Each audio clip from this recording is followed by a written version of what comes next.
বন্ধুরা দেখো, কড়াইয়ের মধ্যে তেল, 5 ফোড়ন, তেজপাতা দিয়েছি। এবার এর মধ্যে কী দেবো দেখো, এখানে আছে পেঁয়াজ, ক্যাপসিকাম, এইটার মধ্যে দিয়ে দেবো।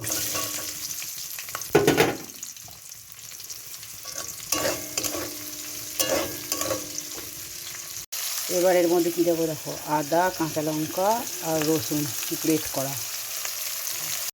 এবার এটাকে ভালো করে ভেজে নেব, লাল লাল করে ভালো করে ভেজে দিয়ে এবার এর মধ্যে দেখো লবণ দিয়ে দিলাম। তার সাথে কী দিলাম দেখো, এখানে সিদ্ধ আলু আছে, তার সাথে পটল আর ঝিঙেটা একটু ভেজে নিয়েছিলাম, ওইটা আছে, এটাও দিয়ে দিলাম। দিয়ে এবার কষাবো এটাকে।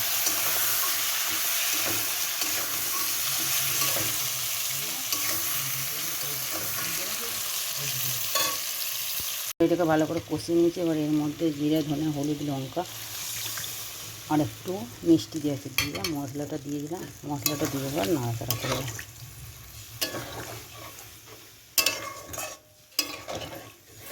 একটু নাড়াচাড়া করে দেবো। এটা যতক্ষণ না ফুটছে আর তো কিছু করা যাবে না। মশলা জলটা দিয়ে দেখো এটা ফুটে গেছে। এইবার এর মধ্যে কী দেবো এখন, সিদ্ধ করে ভেজে রাখা ডিম 3টে দিয়ে দিলাম। দিয়ে এর মধ্যে আরেকটুখানি সামান্য জল অ্যাড করবো।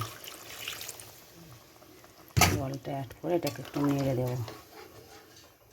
নেড়ে দেওয়ার পর এবার এটাকে কী করি দেখো, এটাকে 10 মিনিটের জন্য চাপা দিয়ে দেবো। বন্ধুরা 10 মিনিট পর খুলে দিলাম তরকারিটা। এই দেখো তরকারিটা। এইবার এই তরকারিটার মধ্যে কি অ্যাড করি দেখো, এইবার এর মধ্যে একটু টমেটো সস দিয়ে দেবো, টেস্টটা আরও সুন্দর হয়ে যাবে। তারপর কী দিই দেখো, এরপর এর মধ্যে একটুখানি গরম মশলার গুঁড়ি ছড়িয়ে দেবো।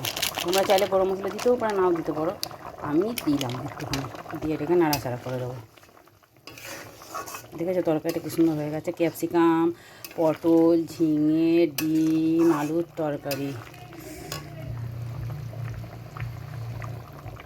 তো বন্ধুরা আমার এই রেসিপিটা কেমন হয়েছে জানিও তো। যদি ভালো লাগে প্লিজ লাইক কমেন্ট করে পাশেই থেকো। আজকের মতো আসলাম, টাটা, ভালো থেকো সবাই। এই তরকারিটা একটু বসে যাবে জানো তো। তো যাই হোক, যদি ভিডিওটা ভালো লাগে প্লিজ লাইক কমেন্ট করে পাশেই থেকো। আজকের মতো আসলাম, টাটা, ভালো থেকো। অবশ্যই জানিও কমেন্টে রেসিপিটা কেমন হয়েছে।